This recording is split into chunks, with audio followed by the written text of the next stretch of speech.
రాముడు కృష్ణుడు త్రేతాయుగం ద్వాపరయుగం నాటి వాళ్ళు.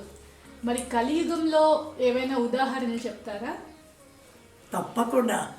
ఈ కలియుగంలో కూడా అలాంటి మహాభక్తుడు, అవతార పురుషుడు, మహాత్ములు లేకపోలేదు. మన భారతదేశం అవతారమూర్తులతో నిండిపోయిందన్నమాట. మనకు చక్కని ఉదాహరణలు ఎప్పటికప్పుడు ఇస్తూనే ఉంది. ముఖ్యంగా రమణ మహర్షి, జన్మయానంద గారు, వీళ్ళందరూ క్యాన్సర్తో బాధపడ్డారు. క్యాన్సర్తో బాధపడి డాక్టర్లు చూసి మీరు ఇలా ఉంటే లాభం లేదు, మీరు ఇంకా క్షీణించిపోతారు, మీరు మీ ఆరోగ్యాన్ని చూసుకోవాలి అని వాళ్ళు డాక్టర్లు బోధ చేస్తుంటే వాళ్ళందరూ నవ్వుతూ మేము పుట్టింది భగవంతుల్లో లీనం కావటం కోసమే, మాకు ఈ శరీరం గురించి తెలియకపోలేదు, బాగా తెలుసు.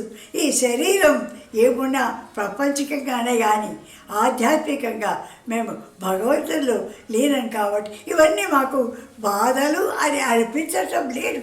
మేము అసలు బాధ అని అనుకోవటం లేదు కూడా. మాకు శరీరానికి మాకు సంబంధం లేదు.